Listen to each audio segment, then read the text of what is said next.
Ndugu yangu. Wanasema acha tu changamoto. Wanakuambia mficha maradhi kifo mbwa. Nimeficha wewe, nimevaa mabwanga, nimevaa makanzu lakini bado mzigo huu hapa. Umeona leo boja niende. Yeye sio ndo huduma. Lakini sawa umefika sehemu salama lakini nyoka mimi siku nyingi nakufahamu lakini sije kuona kitu kama hicho. Au ndio vile unasema ulikuwa unaficha kwenye maswali makubwa na makanzu au ndio hivyo ila ninalo toka kitambo lakini ndio wale wacheza michezo michafu wamekufanyia huko kwani ndugu yangu naona yaani umesikia yaani mademo wananikataa sasa hivi. Kila mtu kile ukiingia naye ndani unakuta wewe unabusha.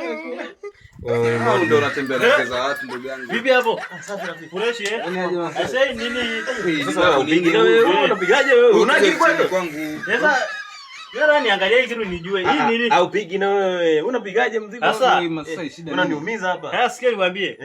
Si ndo wenyewe sasa hii kitu kama nataka nikutolee. Kweli?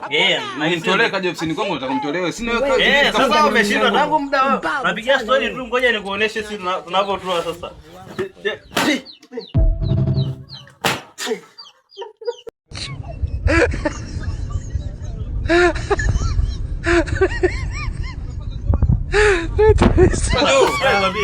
Umeshindwa kufanyia. Mimi ndo bora nimfanyie kwa sababu si ndo vitu vyetu sio masoa porini hakuna kaa porini. Sasa wewe hujui. Wewe umenikimbizia mteja wangu tunamalizaje? Sikia nikwambie. Wewe ndo huwezi. Naona umekaa tu na duka lakini haufanyii kazi sasa. Nasemaje? Umenikimbizia mteja wangu tunamalizaje?